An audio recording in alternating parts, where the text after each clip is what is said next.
ყველაფერი დაიწყო ძალიან ჩვეულებრივ. აი ასე, ან სულაც პირდაპირ ასე. თუმცა ამას არ აქვს მნიშვნელობა. უბრალოდ ერთმა ჩვეულებრივმა შეყვარებულმა წყვილმა ოჯახის შექმნა გადაწყვიტა. როგორც ძალიან ხშირად ხდება ხოლმე, ვაჟის დედა მაინც და მაინც დიდი აღფრთოვანებით არ შეხვედრია ამ ამბავს.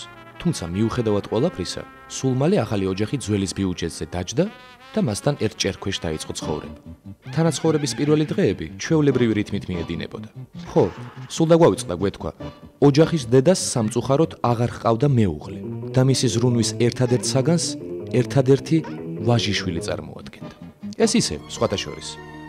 ხო, როგორც უკვე ვთქვით, დღეები ჩვეული რითმით მიედინებოდა.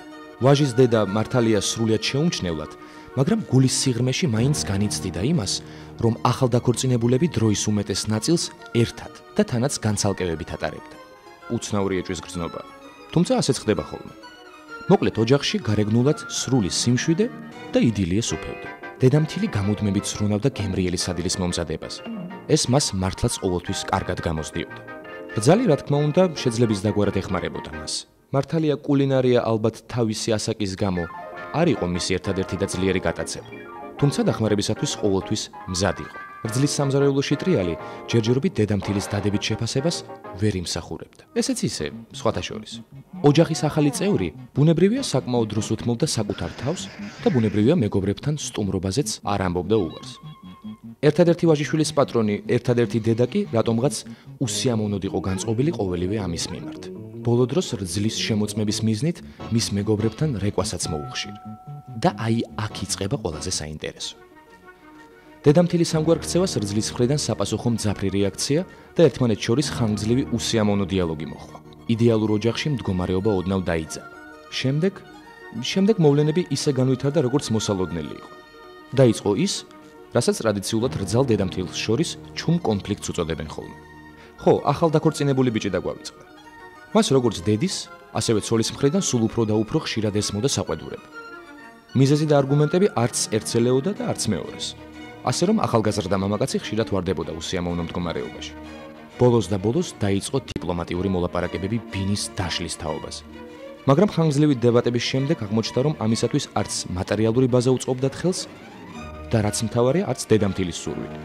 მასობაში კი რძალ დედამთილის ურთიერთობა კიდევ უფრო იძაბებოდა და როგორც მოსალოდნელი იყო, ერთ მშვენიერ დღეს იგი ხმამაღალი კონფლიქტით დაგვირგვინდა. რის შემდეგაც ახალგაზრდა მანდილოსანმა დემონსტრატიულად დატოვა ოჯახი უკან დაბრუნების ფაქტის გამორიცხვით. ასე რომ იძაბება სიტუაცია და ახალდაქორწინებული ყმაწვილი დამეთანხმებით საკმაოდ არასასიამოვნო არჩევნის წინაშე დადგა. ან დედა, ან მეუღლე. სამწუხაროდ.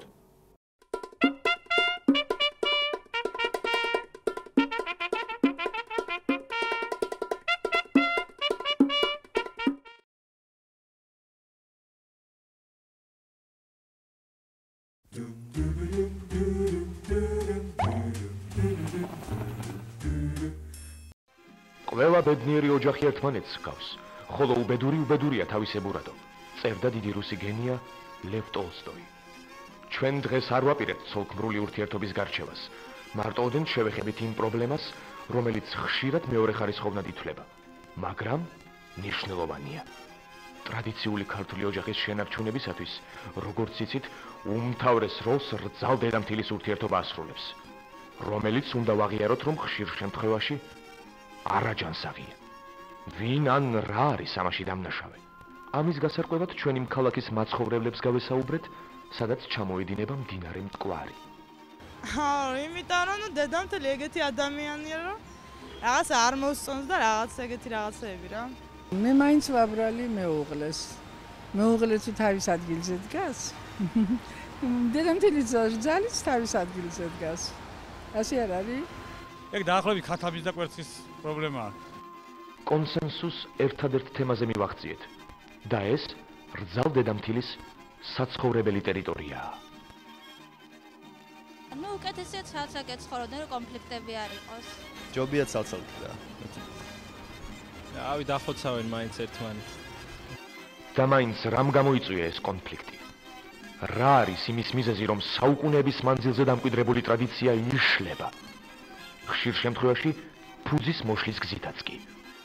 აი ეს მიზეზია, რომ ძალიან ბევრი მოთხოვნა გამახალგაზრდებსა რომ საშუალება რო არა, მე მგონი ასე ვფიქრობ მე და მაგის გამო არის ეს უსიამოვნება ოჯახში. ერთმანეთს ვერ ეწყობიან, თან შვილს ვერ იყოფენ, დედას შვილი უყვარს, ცოლსაც უყვარს და ერთმანეთს მერე ჭამენ, მაგის ბრალია. საქართველოში რომ სტატისტიკა არსებობდეს, არ იარსებებდა ხალხის ქუჩაში გამოკითხვის აუცილებლობა. ფიქრი მტკვრის პირას.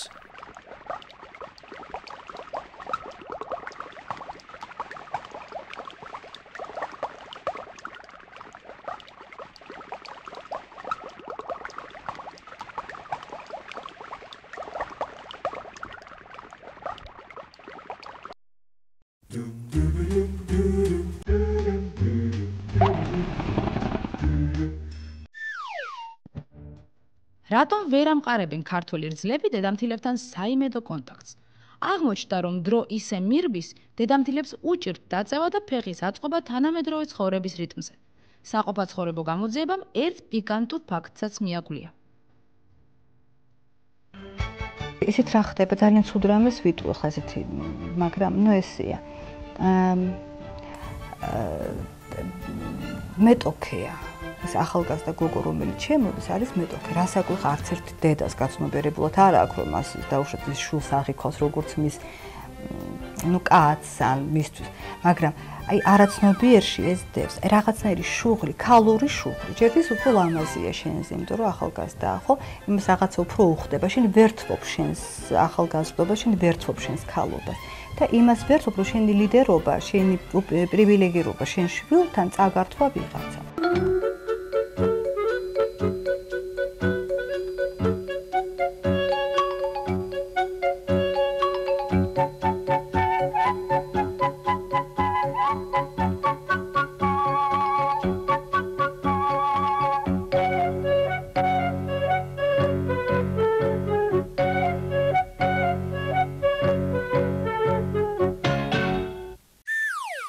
საყოფაცხოვრებო გამოძიებამ ისიც დაადგინა, რომ დედამთილი დიდსულოვნად უთმობს ტერიტორიას რძალს იმ შემთხვევაში, თუ პირველი რძალის სანდომიანი გარეგნობის ქალიშვილია. მეორე თუ ქმრის მშობლებს დედას და მამას ეძახის.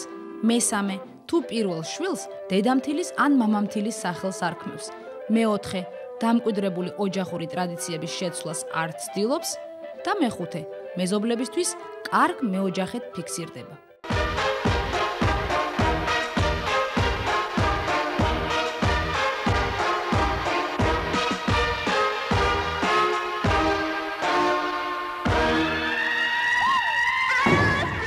წმინდა ქალური ხასიათის პრობლემა მაშინ გახდება გლობალური, თუ მამაკაცები არ გადართავენ ტელევიზორებს.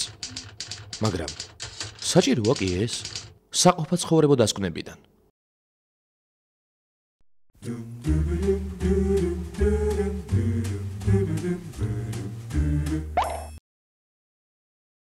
ჩვენ დროს მაგალითად ესე იყო, ჩვენ დროს კაცი მეფობდა. ოჯახის პატრონი იყო კაცი.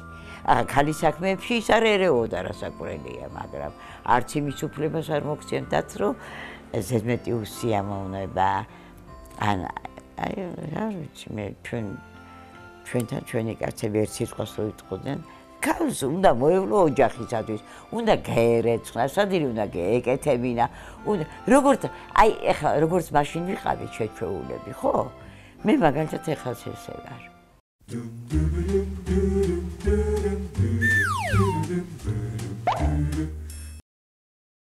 ჩვენ უფრო მეც პატივს ვცემდით უფროსებს, უფრო მეც შევდიოდით მდგომარეობაში, რომ ეს უფროსია, რომ მაგას უნდა პატივის ცე და ისა ეხლანდელი რძლები არა. უფრო თავისუფლად ოჯახშიც იზრდებიან და უფრო თავისუფლად შედიან დედამთილის ოჯახში და უფრო თავისუფლად არიან.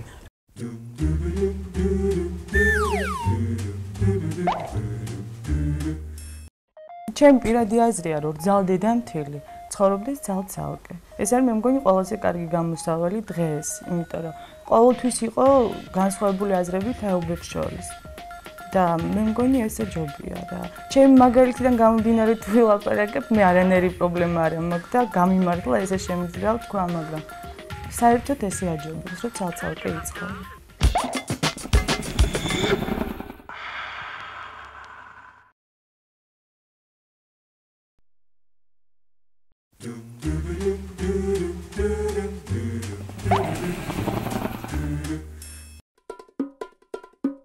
სიძე სიდედრის დამოკიდებულება ძალიან საინტერესოდ გამოიყურება ავსტრალიის, მალანეზიის, პოლინეზიის მხარეში და ნეგროიდულ ხალხებში. აქ გავრცელებულია ეგრეთ წოდებული გაქცევით ურთიერთობა. ბანკების კუნძულებზე თუ სიძე სიდედრის შემთხვევით ერთმანეთს ხვდება, ქალი ვალდებულია გვერდზე გადგეს და ზურგი შეაქციოს შვილის მეუღლეს იქამდე, ვიდრე იგი შორი მანძილით არ გასცდება მას. ვანა ლავაზე სიძემ იმ მომენტამდე არ უნდა გაიაროს ზღვის სანაპიროზე, სანამ ტალღები სიდედრის ნაფეხურებს არ წაშლის. სოლომონის კუნძულებზე სიძე დაქორწინების წუთიდან აღარც უყურებს და აღარც ელაპარაკება სიდედრს. შეხვედრის შემთხვევაში მამაკაცი ისეთ სახეს იღებს, თითქოს ვერ ცნობს ცოლის დედას, ასე ვთქვათ, არ იმჩნევს მას და რაც შეიძლება სწრაფად და შორს მირბის. ზულუსებთან ასეთი წესია: მამაკაცს სიდედრის უნდა რცხვენოდეს და არაფრით არ უნდა შევიდეს იმ ქოხში, სადაც ის იმყოფება. შეხვედრის დროს სიდედრი თავქუდმოგლეჯილი შერბის ბუჩქებში, სიძე კი ფარს იფარებს სახეზე, რომელიც ასეთი კრიტიკული შემთხვევებისთვის ყოველთვის თან აქვს. იმ შემთხვევაში თუ შეხვედრა გარდაუვალია და ახლომახლო ბუჩქიც არ არის, სიდედრი ბალახის ბღუჯას იმაგრებს თავზე, იმისთვის რომ ეს რიტუალი მაინც შესრულდეს. თუ მეუღლის დედა წარმოშობით ზულუსების ტომიდან არ არის, მისგან გაქცევა აუცილებლობას არ წარმოადგენს. საყოფაცხოვრებო დასკვნებიდან.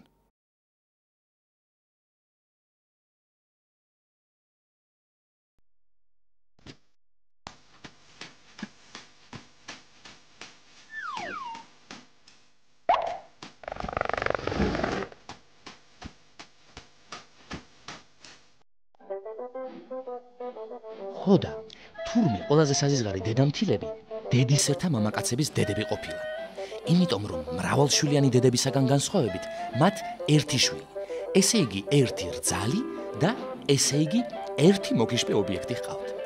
თურმე მრავალშვილიანი დედები ვიდრე ერთი შვილის ცოლის გამწარებას მოახერხებენ და მეორეზე გადავლენ, ასე თუ ისე ასვენებენ მესამეს. საწყალი დედისერთა ცოლს ამის საშუალება არ აქვს.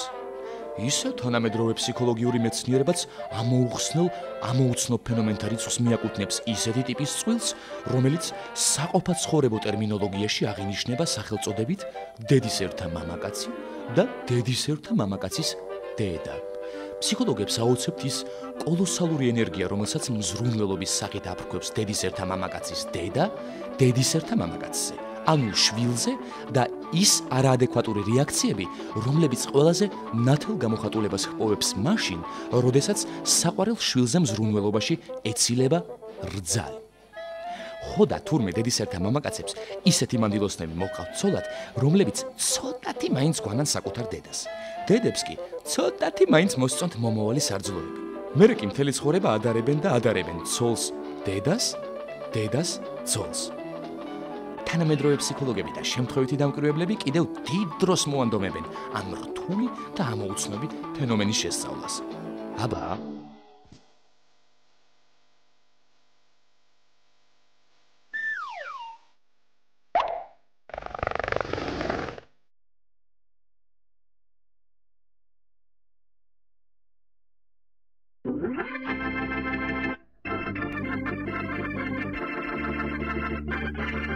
რომ გამოვთვალოთ რამდენმა დედამთილმა უყურა ამ გადაცემას, ალბათ ეს რიცხვი იმ რძლების რაოდენობას გაუტოლდებოდა, რომლებმაც ტელევიზორები არ გადაარჩეს.